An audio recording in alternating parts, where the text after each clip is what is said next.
Hey, welcome back to another week of Unemployed with Mike Schaefer. I, of course, am Mike Schaefer, joined as I have been on every Monday. We're now in the fourth week of doing this. Yeah. Fourth week of being unemployed on a podcast, but not unemployed in real life. Third week of that. Now it's a habit. Now it's a habit. Now we've gone through 3 weeks. It's a habit.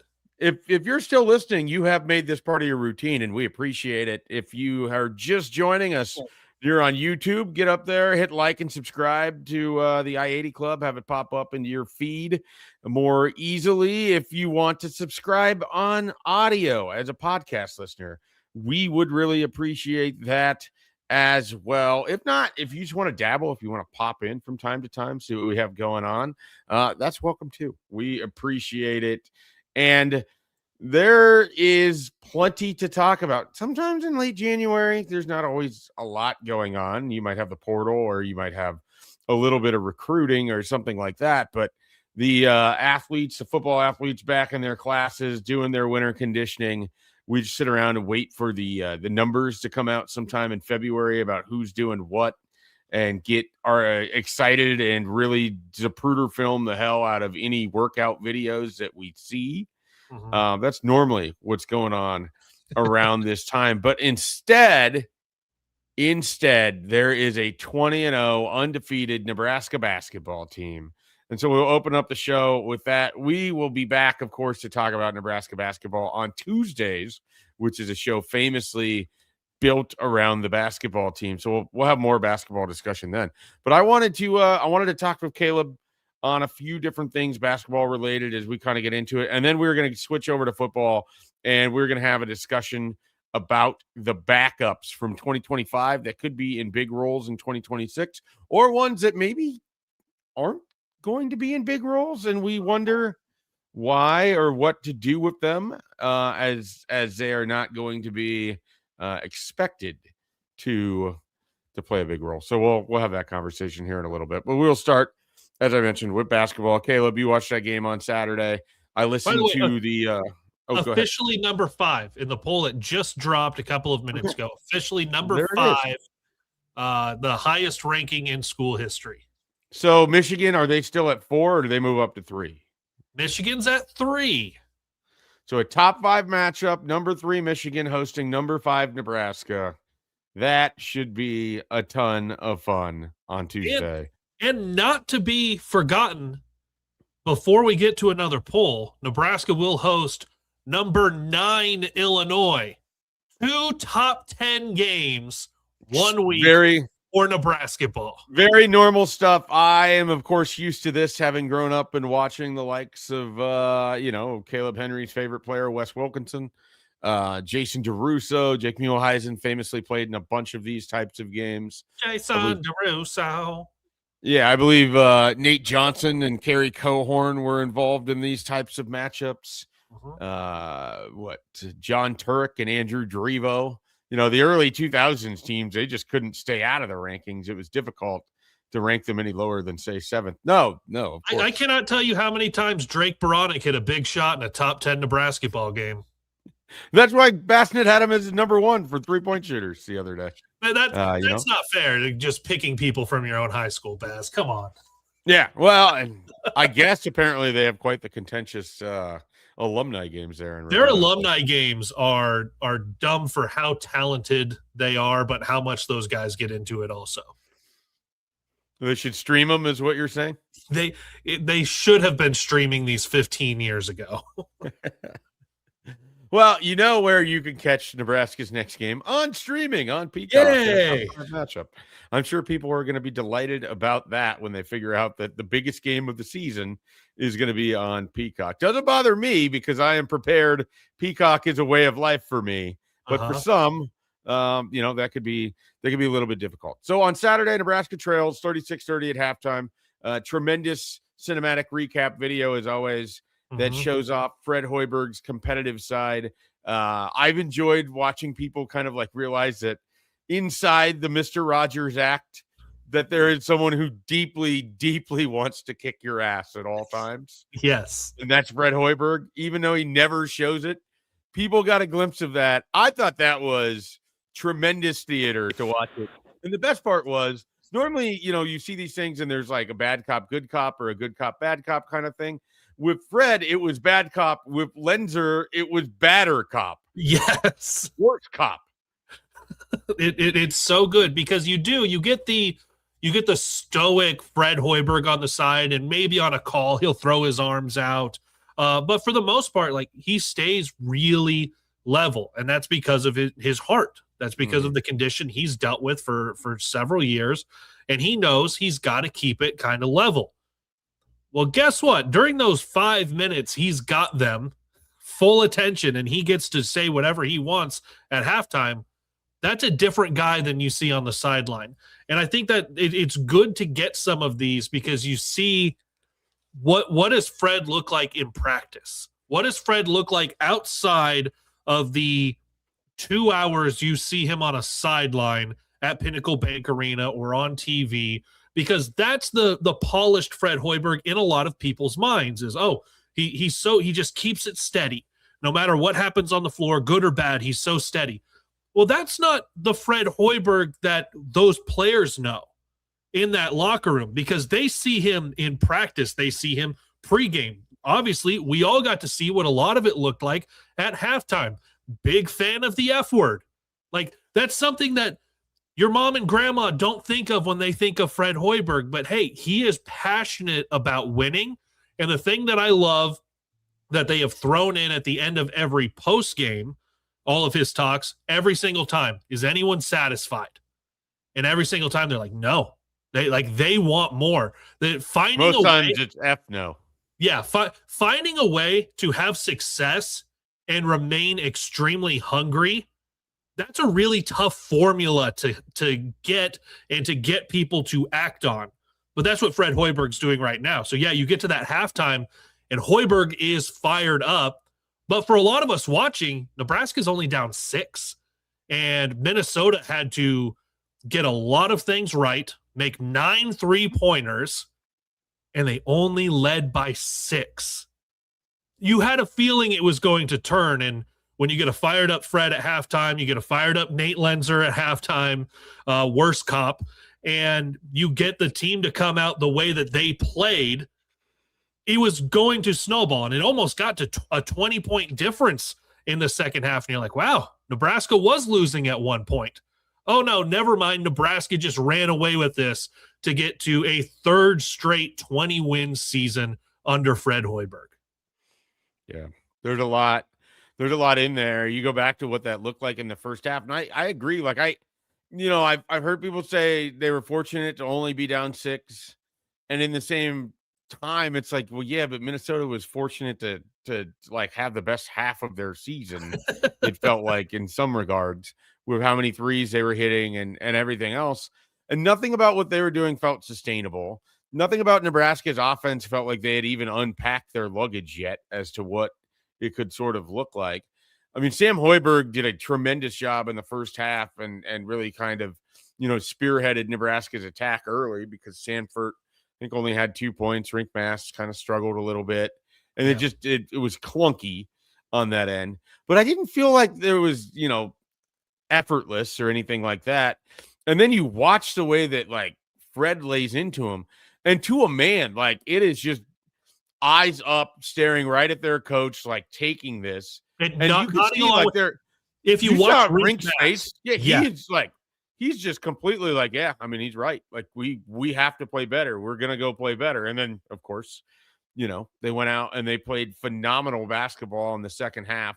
My favorite part of which is the fact that this all kind of felt like it jump started with a Sanford 3 that hit the front of the rim that then kicks off the glass and falls in.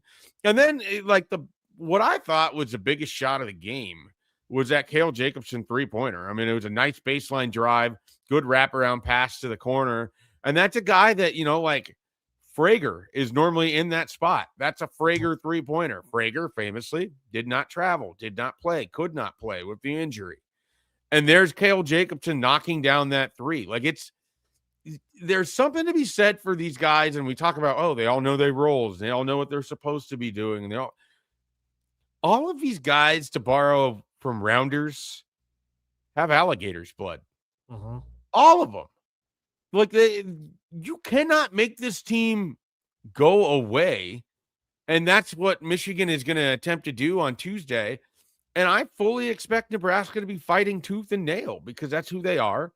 And it doesn't matter if it's Frager, if it's Jacobson, if it's Jared Garcia, if it's Rink Mast, if it's Sanford, if it's Hoiberg, if it's Berke.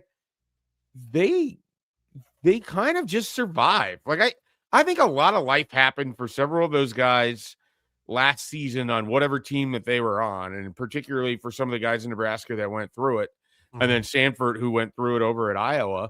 And then you get this sort of collection of guys that seem to play well together and play well off of each other. And there's it's just incredibly fun to watch, like the trust that they have that they can do this. And that there's Cale Jacobson, who, imagine telling January 26th version of yourself this last year, leave out the part that they're about to go 20-0, be like, yeah, next year in a critical moment, Cale Jacobson's going to be playing a lot of meaningful minutes, and he's going to knock down a three that Spears had a monster second half for Nebraska. Oh, and by the way, they're a top 5 team. Well, no, so run that back, because the situation is late January. You look at where the team is, kind of how things are going, still on the bubble, not quite out of it at this time last year. And you say, hey, just to give you a peek into the future, Nebraska is going to not just miss the NCAA tournament, but they're going to miss the Big Ten tournament. And when you come back around this next year, there are going to be large stretches where Cale Jacobson plays a very important part in what your team does. The instant image is mass portal entrance. Nobody has shown up. Because at that time, you didn't get the breakout Cale Jacobson yet. You got that in Vegas. So you're just like, man, he probably took a step forward as a college basketball player, but that doesn't itself make it sound like the team is in a good place. Instead, you get breakout Cale Jacobson in Las Vegas. You get the confidence. And here's the thing that I liked about that corner three that you brought up. He didn't hesitate on it. Yeah, he's ready to go. There are a number of times where he is open for a shot on the wing or in the corner, and he hesitates. He doesn't take it. And it's like, all right, I get it. You're not expected to make 3-4 of those a game. But in the flow of the offense, if you are wide open in the corner and they hit you with a really good pass, probably everybody on that team wants you to shoot that basketball. And he did. That's why you're out there. And he did, and he made it. And it was was that the one that was part of the 14-0 run? It took him from, it was 42-41 Minnesota at that point. Right. So his shot, yes, he gave Nebraska the lead. And then it was a couple minutes later that you got the 14-0 run, which included, in those 14 points, 3 made threes for Price Sanford. Yeah. The man, he's like microwavable offense. You put him in, you let it run down the clock a little bit and then open it up and he's just steaming. And it's Sanford is kind of fascinating because he's snuck up on us a little bit this year. He's 4 straight 20-point efforts for him, including the 28 points. We saw the 32 against Illinois. And then he sort of was quiet at the beginning of, not quiet, but not this, at the beginning of the month when you knock off Michigan State and you get by Ohio State and Indiana. And then starting with that Oregon game, he's just been on a heater. It's like he's throwing it in the ocean. And you've got guys, the way they're defending him is they're just grabbing him and they're asking officials to call it. And the officials are sometimes calling it. And we've seen this before when Nebraska has a shooter like, oh, we're going to take him out of the game. Here's the difference. If you overplay Sanford for a 3 like you would have with Keisei Tominaga, he's going to backdoor you with a dunk or a layup that he will finish at the rim because he's bigger, stronger, faster than what he gets credit for. He's willing to go inside. Or if you've got somebody up there, he can pull up for the quick jumper too. He's way more dangerous as an offensive player than anyone realized the day that he committed to Nebraska out of the portal, where it's like, oh, cool, they got another shooter. Hopefully he can be a little less streaky than Esiason. This can't be the big move, though. They got to go get somebody else. And they did. They got other people, and those people are valuable. But Turns out Sanford in himself was a pretty gigantic move for Nebraska. Sanford now has 8 straight games of making at least 3 threes. Like that's consistency you want out of your sharpshooter. And now he's up to 68 made threes on the season in 20 games. You bring up Casey, by the way, and we all know how electric Casey was. Right. And it was like, he's on a heater. He's on one now. Everything he throws up is going to go in the ocean, and it's instant electricity. 32 games. Can you tell me how many threes Casey made his last year? Wasn't it like 81 or something? 76. Yeah.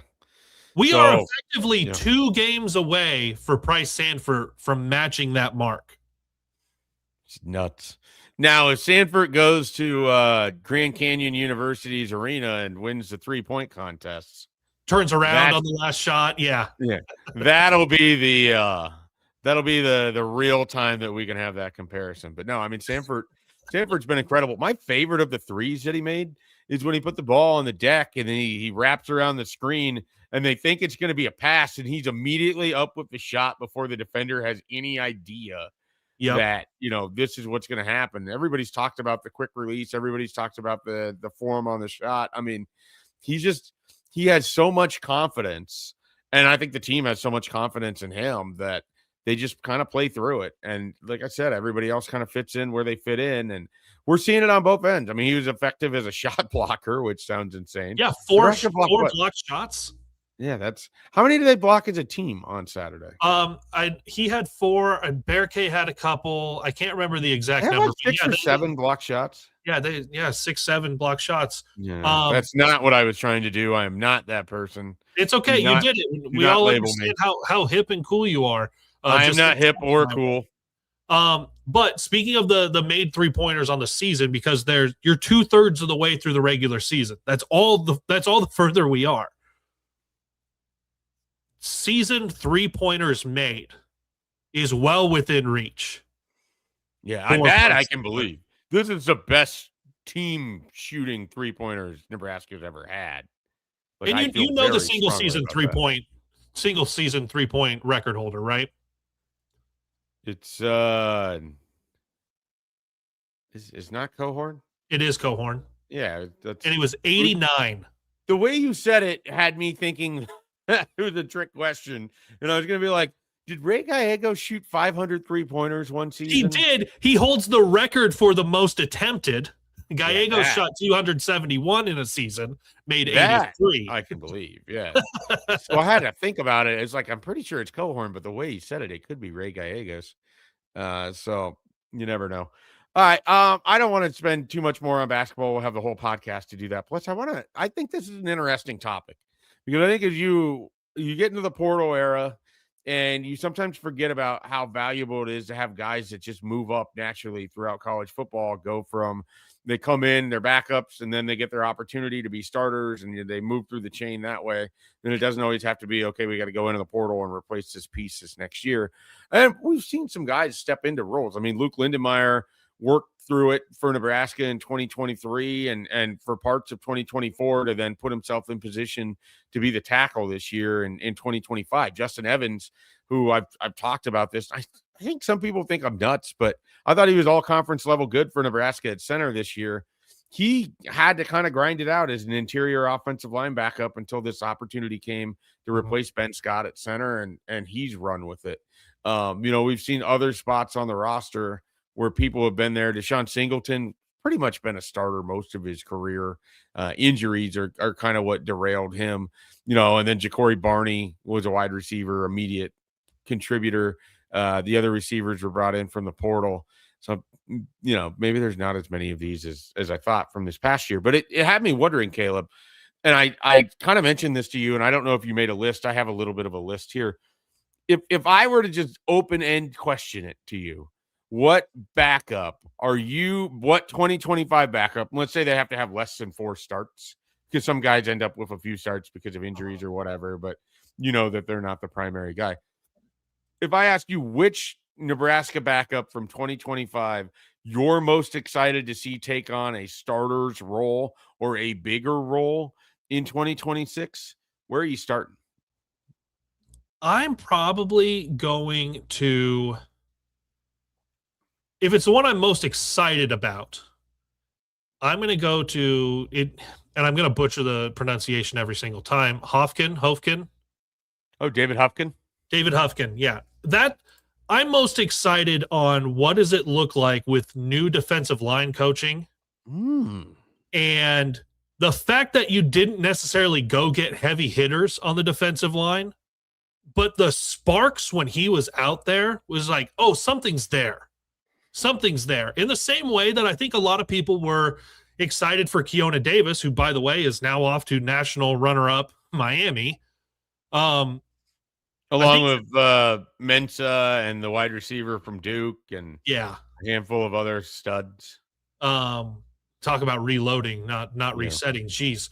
But Hufkin, there were times that he's on the field and it's like, that can be the guy. He's not going to do it for a whole game right now, but if he's in the right situation, that absolutely looks like the guy that you can go in and say that's our defensive lineman that we need out there. Get him the offseason, get him another year of growth, get him with this new system, especially if they're going 4 down more often. That's somebody that I'm excited who was not in a starter role in 2025 to do a lot more in 2026. Yeah, I'm going to stick right there on that defensive line. Cade Petchak had 1 start, and that's a guy that I think everyone is pretty intrigued to see. Okay, different defensive line coach. Maybe teams will attempt to block him more at times, and they seemingly chose to.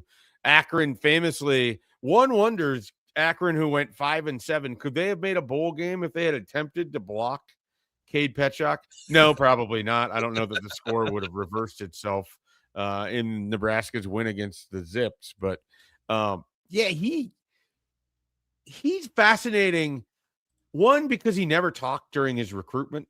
And you never really heard about him, but you knew that the coaches were excited. You knew that his, like, the sort of stereotype was that he was going to be this farm strong kid from the Dakotas. You know, I'm pretty sure he's not from a farm at all, but that's just what you expect. That's what it is when you come from a rural state. And so it's one of these things where when he got there and then the immediate buzz is like, oh, they're going to play this guy. And they really like their defensive line class from the 2025 group. Mm-hmm.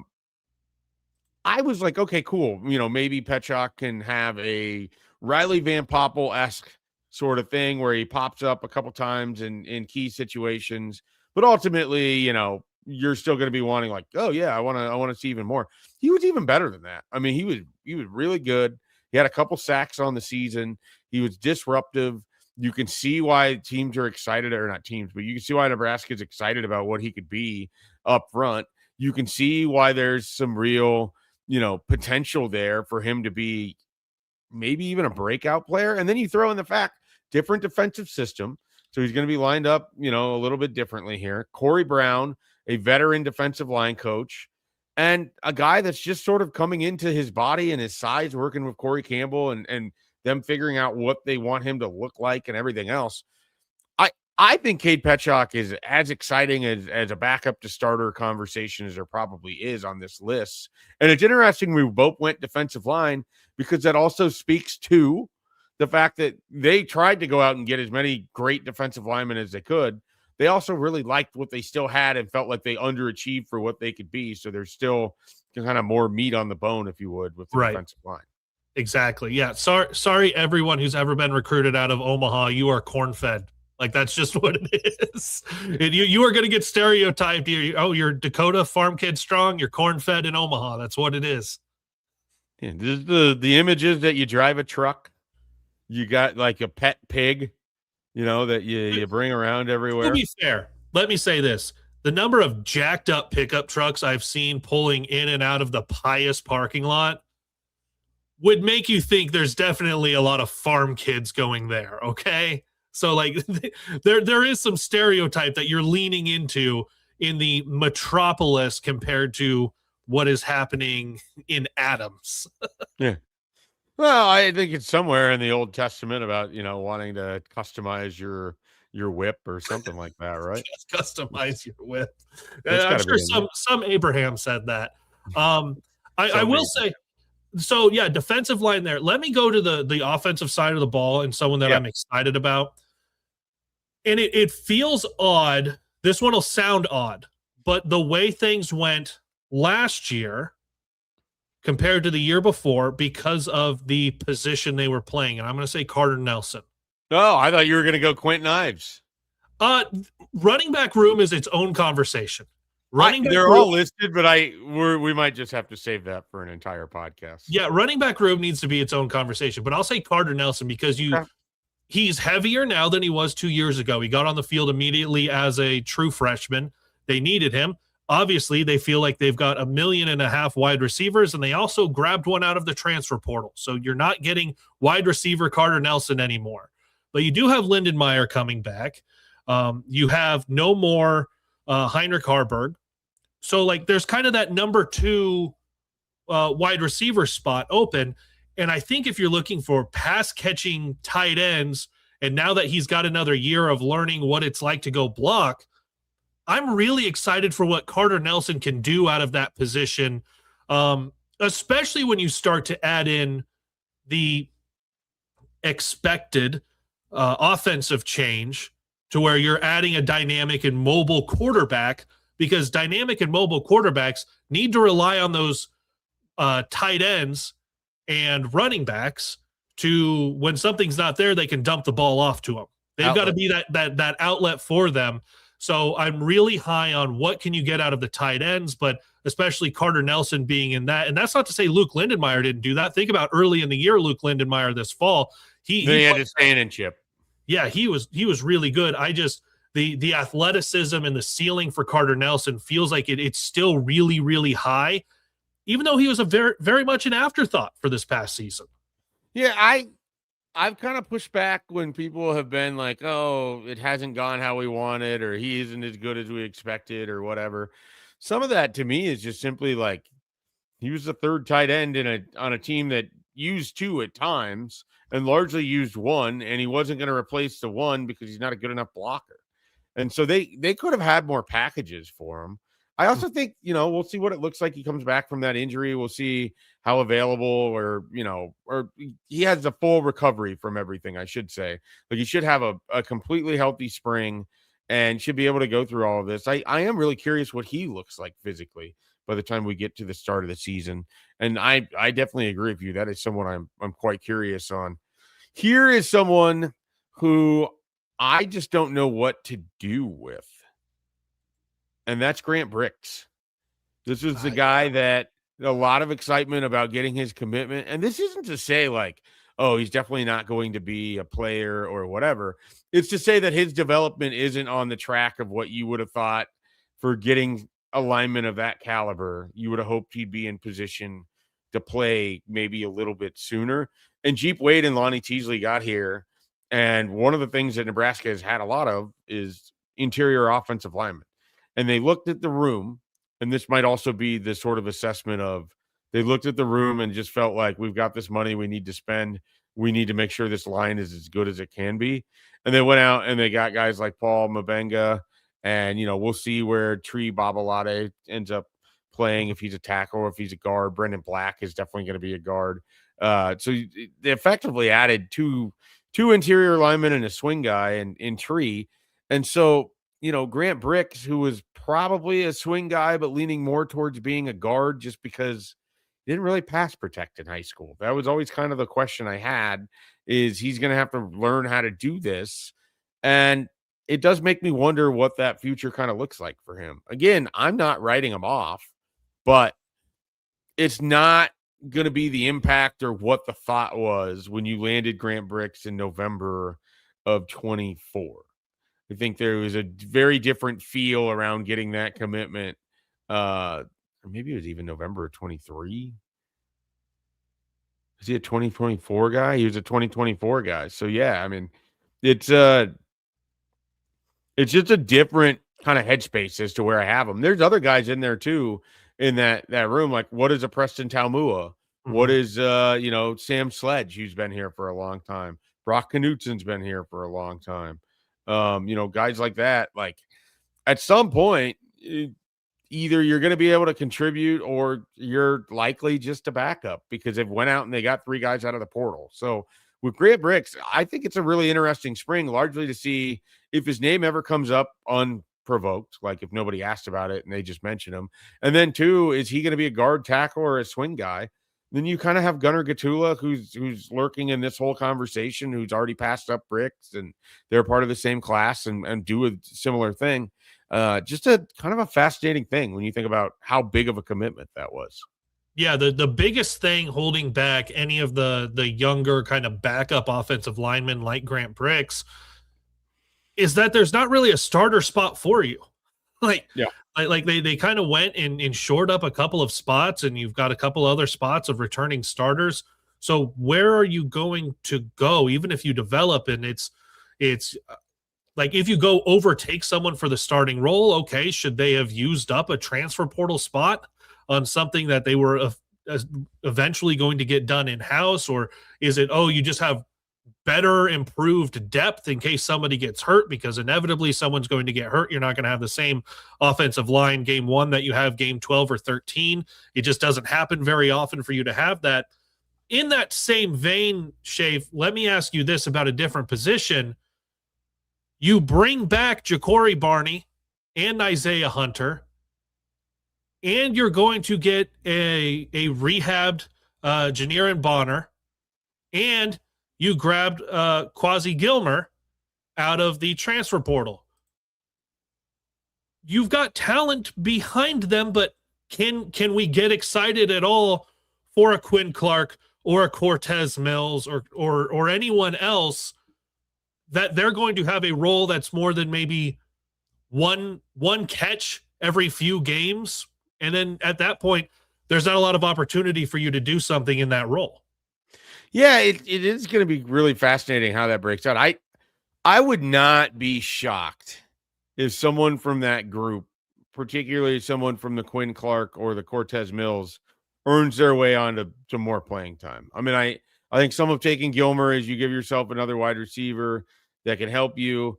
I wonder if Ja'Cory Barney loses a little bit of playing time, because it feels like he could be someone that, and I don't even know if it's losing playing time, but you work other people in there in that slot position.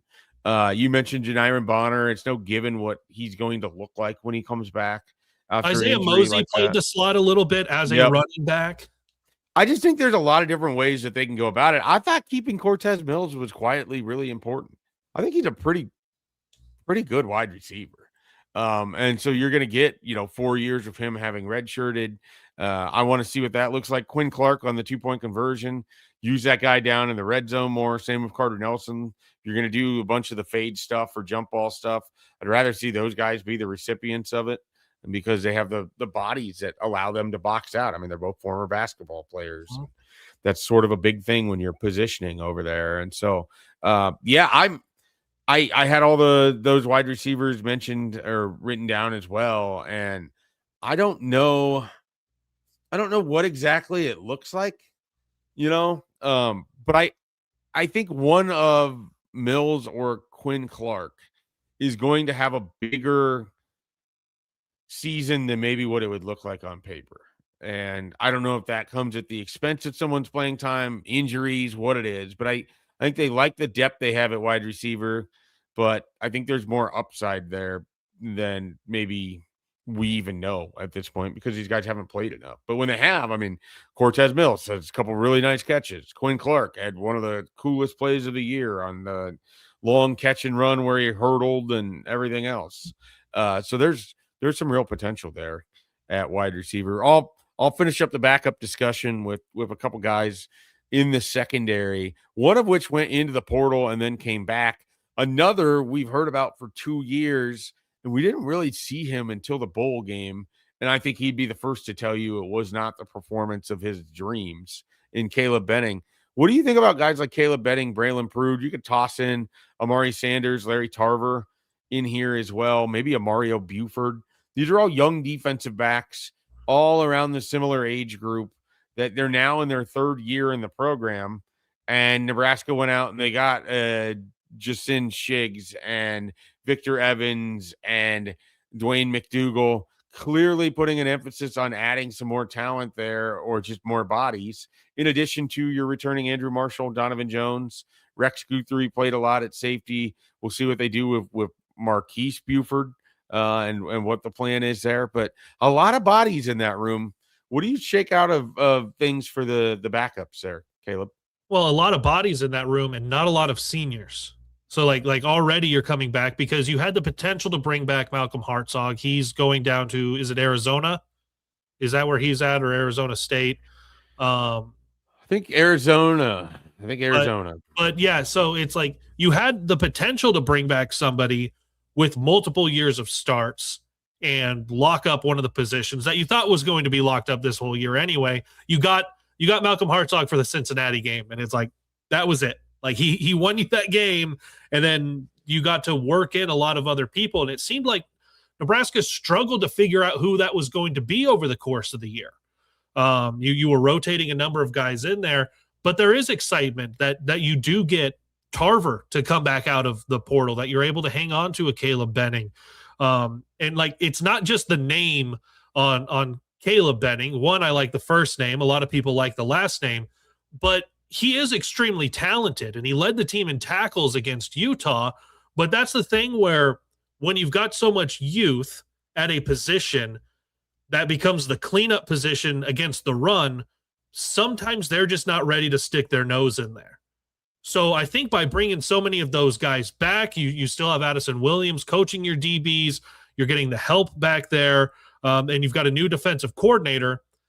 My hope is that some of those guys start to stand out more, and that they are a year older, they do get a year bigger, and they are able to plug some of those holes defensively against the run.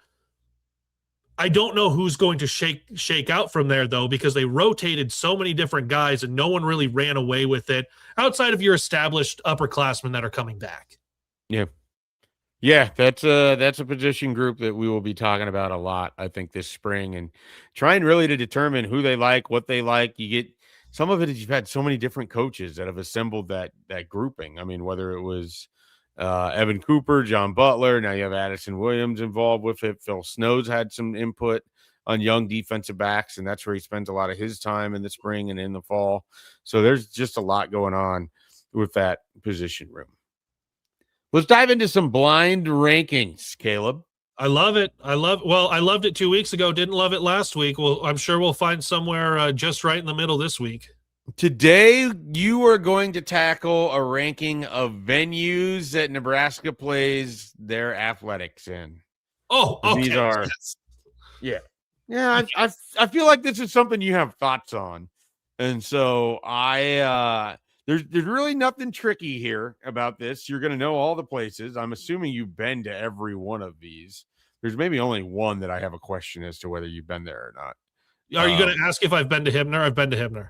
Okay, that was the one that I had the question on. Everything else, I had a pretty definitive answer as to whether you had been there or not. Whether or not you get Hibner remains to be a question. But I have a question on when you're doing the when you say Devaney Center. I will tell you the sport specific. Thank you. Because I mean, it's going to be a different atmosphere if it's, gymnastics or if it's swimming than if it's volleyball. So if there's any question as to the sport that would be going on there, and we'll actually start with your first one, is the Devaney Sports Center, and it is volleyball that we will start with, because I am fascinated. I'm really actually very curious where you're going to go with a lot of these. So volleyball, and in the ranking, or is it just up to me on, is it atmosphere or is it just the arena itself? Like, it's just atmosphere, it's the arena, it's the ease of getting in and out of it. It's whether it feels dated or not. It's whether you would rather be there in person, or if you think you can get the same experience on television without having to mess with everything else. I mean, ultimately, it's what you want to put criteria-wise. But okay. I tend to think the biggest thing is, if someone offered me free tickets, do I want to spend my time in this place, or does it feel like more of a hassle than it's worth? I will go volleyball, John Cook Arena. Yep. I will go number 2 for that one. because some of it does feel, and they're doing the updates, like they're expanding it up to 10,000. But it does feel like a place in an arena, even though it gets loud, that is certainly older. It is a crowd that I feel like could be feistier, especially considering how good of a product you have year in and year out. So they're like, there's a couple points lost for that, but that's not to say it's not loud and it's not out of control at times. Like I was there, my very first match I ever covered there was the Penn State 5-setter in 2019. Unreal. The Nebraska, the 1-2 over Wisconsin, and it comes down to the challenge and it goes Nebraska's way. Like there have been some unreal matches that I've been fortunate enough to be there, and I-80 Club guys like Lincoln and Jeff, that they go and they cover those every week. I just think there's, and maybe it'll happen in the reseeding, I don't know, but just something about the age to me holds it back a little bit on being as crazy and intimidating as it could be to get to that, for me to go from 99% to 100% of what it could be. Yeah, it's interesting because I think about it and I don't know that the reseeding is going to help with that. It's going to make it older, and I mean, the people with money are going to make it more corporate and less, consistent as to who's actually there, and the diehards, that are there are going to end up pushed back a little bit. That's just where I would come down with it. All right, so that's at number 2 for you. Haymarket Park. Trying to think so now you start thinking about, okay, all of the different arenas. Haymarket Park. Haymarket's probably number 5 for me. Man, people really are down on Haymarket Park. The reason I'm even doing this is a mutual, colleague or friend or whatever we want to refer to Matt McMaster as. Yeah. Friend feels strong sometimes, and colleague feels less formal than someone I've had at my house or been around multiple times with outside of work. He called it trash, and I was like offended by this. Well, I wouldn't. He said it was a terrible college baseball park, and I was like, that is not true. It's like not in the terrible. Big Ten, it's not at the bottom of this thing, but it could stand to have some improvement. It feels dated. It looks its age. And I think the thing that hurts it the most, Caleb, is that if you're someone like me and you remember being there during like its apex, when it's packed in the berm and you're watching future Major League Baseball players playing for Nebraska and they're winning 40 plus games a year, and it's one of the hottest tickets to get.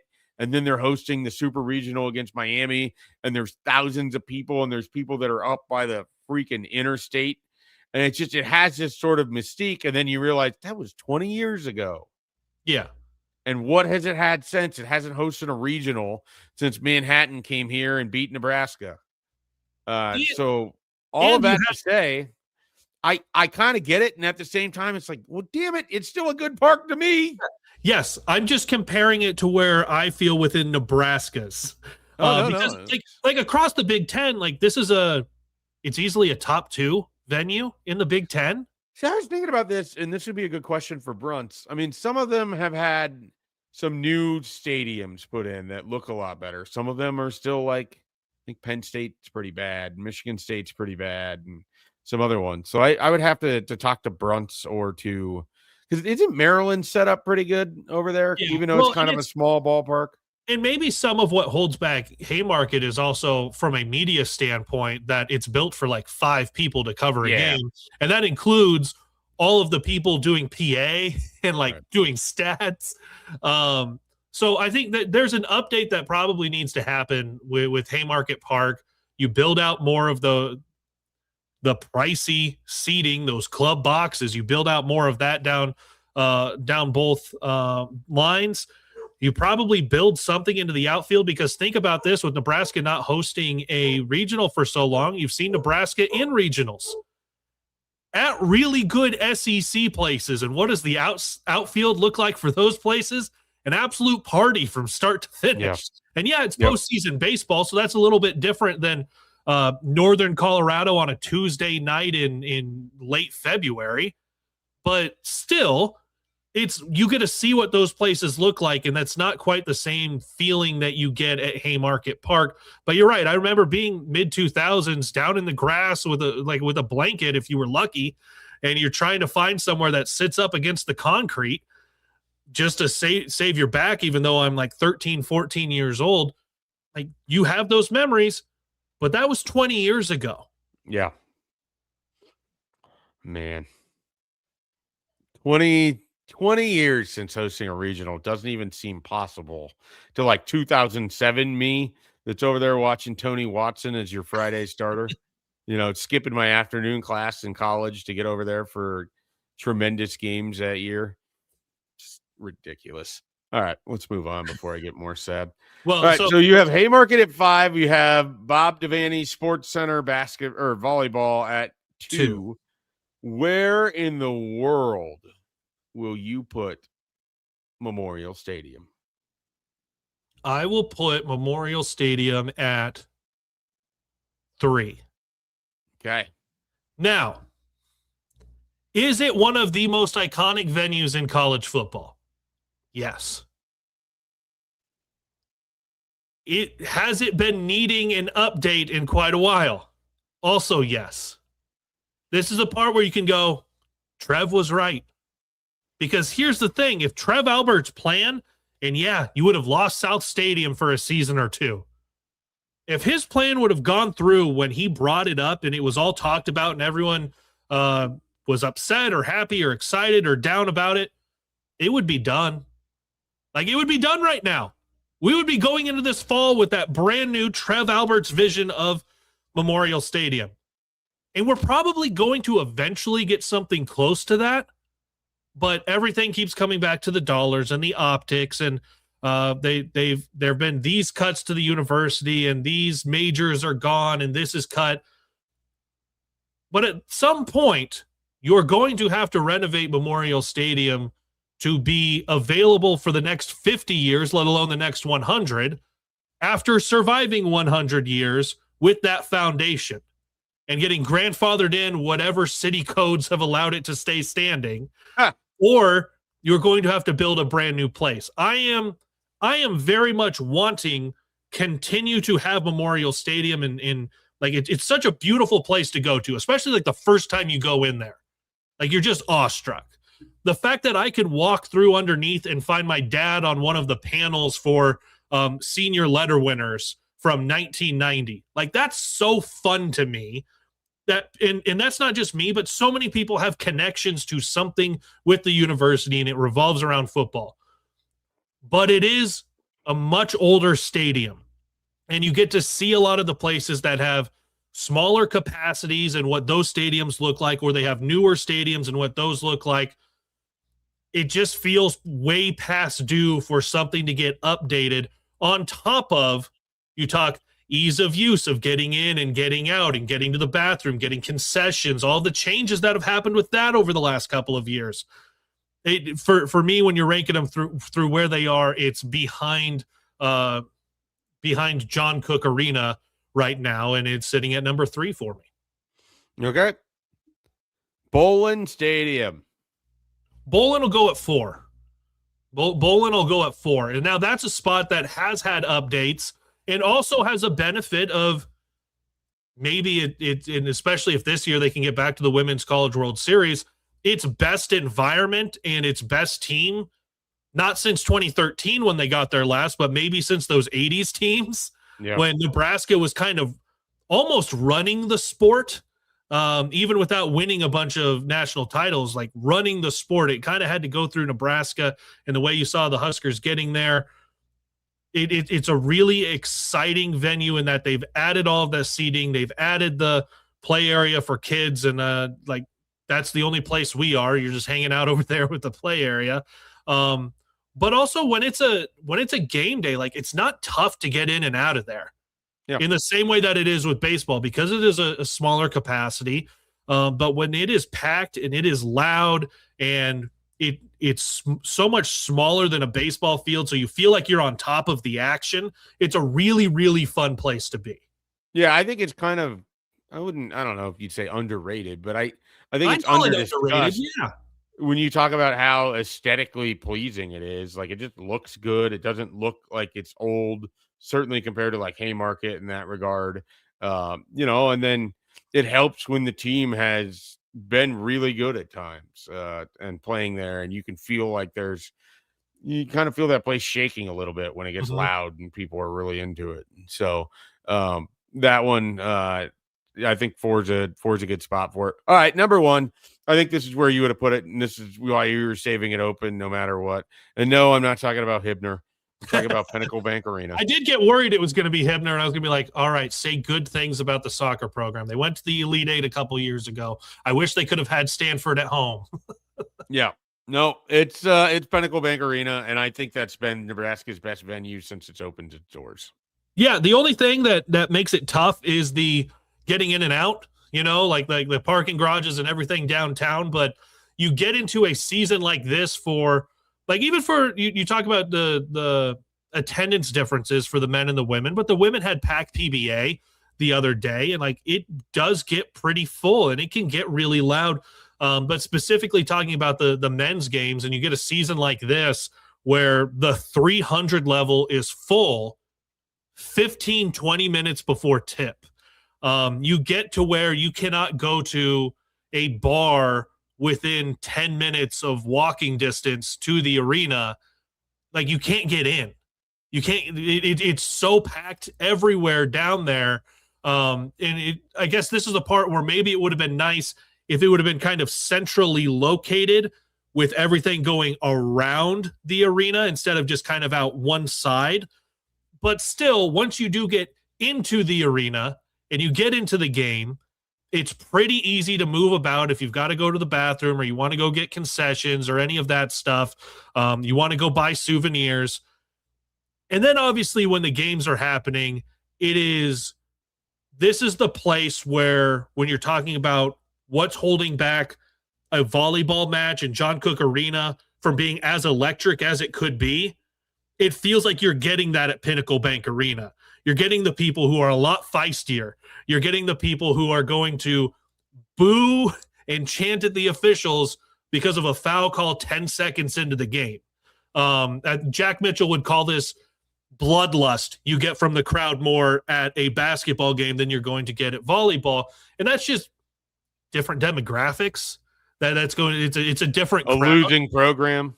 Yeah, it's a program who has been used to being the underdog for so long instead of being you're up on top. And that's the part where, like, you go to Memorial Stadium and the greatest fans in the country. Well, yeah, it's easy to be the greatest fans when you've had the best team for 50 years.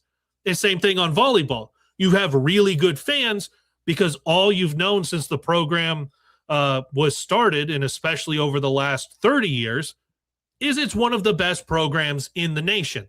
Nebraska men's basketball has not been that, as we see with the highest ever rating right now at number 5. And you're seeing all this stuff of, well, they have only a handful of 20-win seasons ever, and have 3 in a row that have never won an NCAA tournament game. Well, guess what? This crowd goes crazy like none other when there is success. And maybe this is the recency bias of what's happening this year and being in that arena and seeing how nutso it is. But even like last year, even 2 years ago, when you get big teams in here and you get top-ranked teams, top 5 teams, the place goes nuts. And they ride it from start to finish with the team. It's a different animal. So I'm glad I left number 1 open, and I'm glad you saved it for me. But Pinnacle Bank Arena, especially right now, is unreal and far and away Nebraska Athletics' best venue that they host home matches in, home games, home contests. Co-sign with all of that. I mean, it's a great environment. There's definitely things I nitpick about it. Like, it's not always easy getting in and out because of the door situation or the escalators that have to take you up or whatever else there is. But it's when the game is going on and Nebraska is in the mix of it, and doesn't always have to be a great season, but that building has some real magic to it. And compared to certainly other ones where the magic feels like it's decades ago, this just feels like it's hitting its stride, really, when you think about it. So that's kind of the fun thing. with Pinnacle Bank Arena. All right, let's finish up today's show with some free advice. I would like to offer some right off the bat, courtesy. This advice isn't to Husker Vision or whoever makes the cinematic recap videos. It's to prevent people from being stuffed in a body bag like Matt Norlander was when he doubled down on his prediction that Nebraska would lose to Minnesota. And the ears in the program were listening. They heard about that, and they made him part of the cinematic recap. He's a CBS college basketball analyst. And look, it's just to say, it's going to be real tempting to release your videos about how Michigan's going to show Nebraska what a real basketball team looks like and all of these different things. And you can call it fool's gold or whatever it is that you're going to do. I just want to offer free advice to college basketball content makers.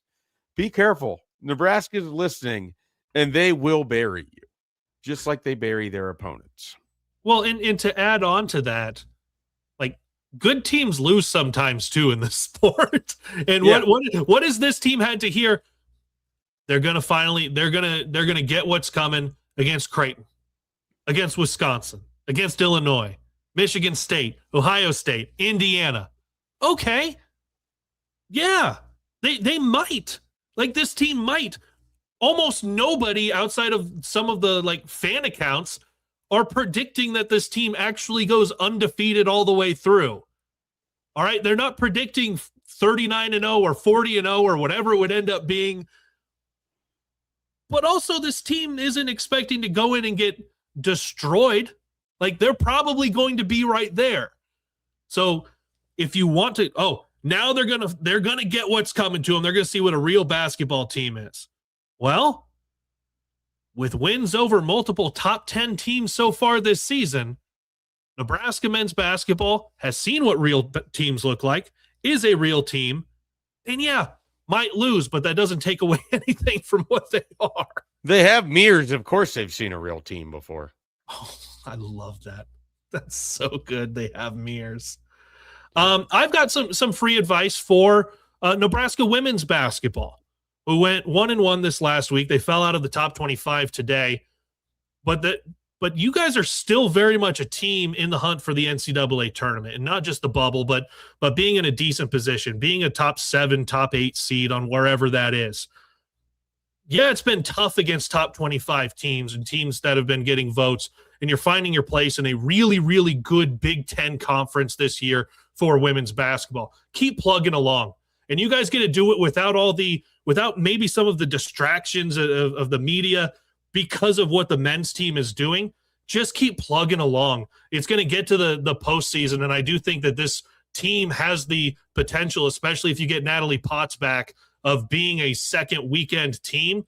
It's just been really tough in a very, very tough league. But you guys get to do this a little bit quieter this year than maybe you have in past seasons with the Jazz Shelleys and the Alexis Markowskis.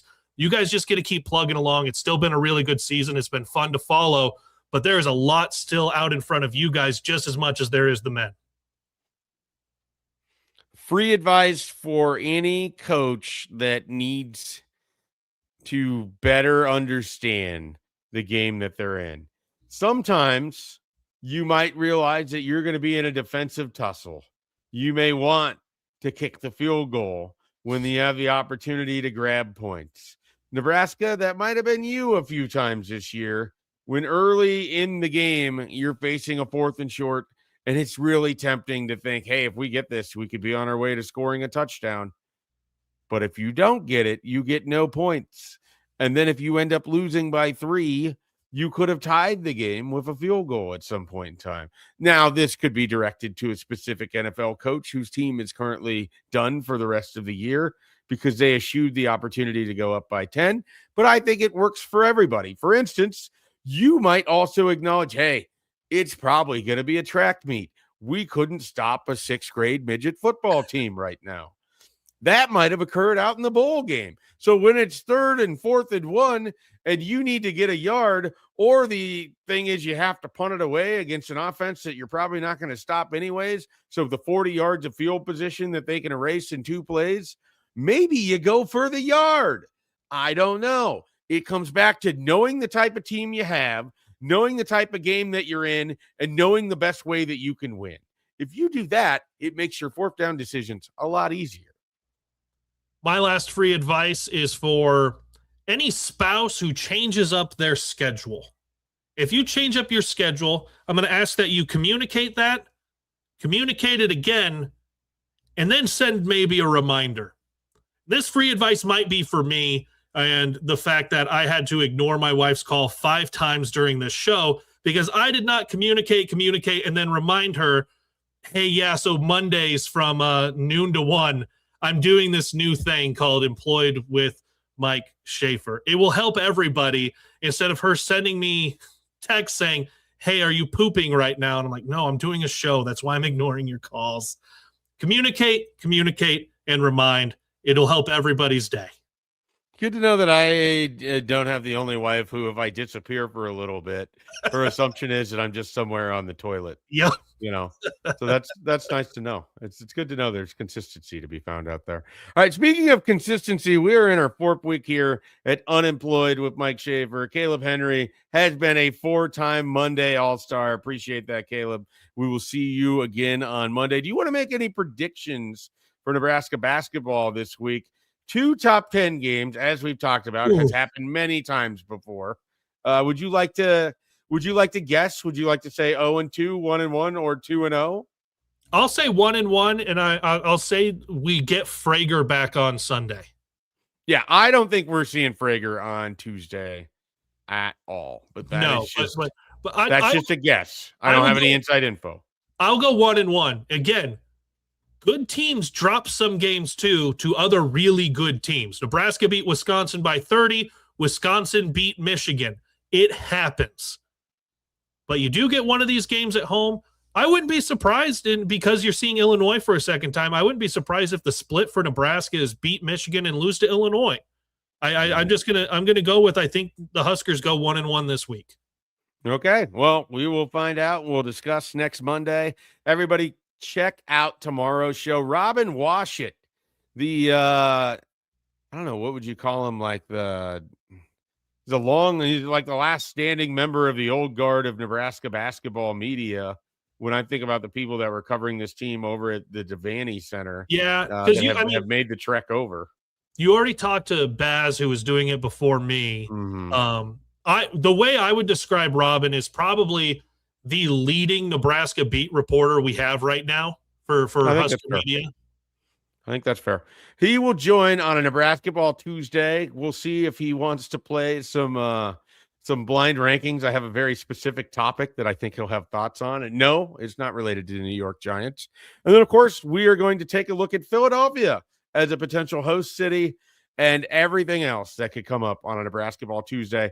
Everybody, we will catch you then. You've been listening to Unemployed with Mike Schaefer.